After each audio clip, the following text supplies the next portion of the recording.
तोहर नजर छो हमरा बॉडी करे, हमरो नजर छो तोरा बॉडी करे। अरे तोहर नजर छो हमरा बॉडी करे, हमरो नजर छो तोरा बॉडी करे। जे भी पैसा टटका तो कमान के झटका हम तोरा देखे बहुरे।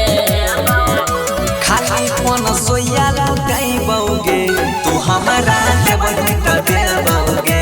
खाली फोन सोया दे बउगे, छुएले गाना देवही त देबउगे। बुझली गे?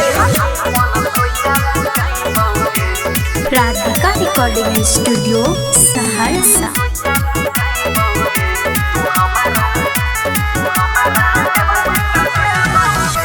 देव उड़ाई हम अपन सब कमाइया।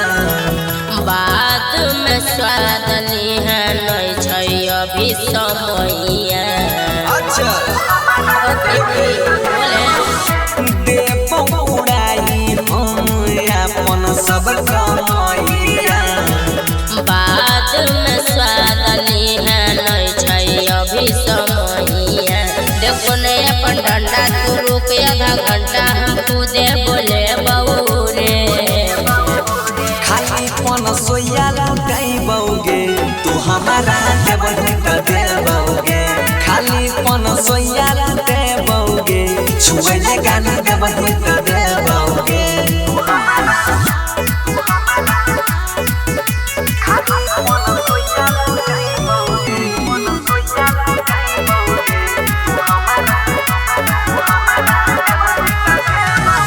हमारा इतना कोई नहीं छौड़ी छै जे पैसा वाला।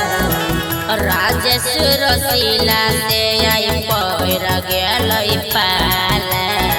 तोरा की लगे छै? हमारा इतना कोई नहीं छौड़ी छै जे पैसा वाला। बंसी धर राकेश से आई पैर गेलै पाला। स्टेज पे तू चढ़े जो मन छो से करे गला तोरे लगे बहुरे। खाली फोन सोया लगाई बउगे, तू हमारा देवही त देबउगे।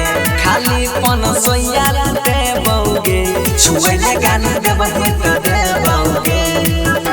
Recording by Sujit Saharsa.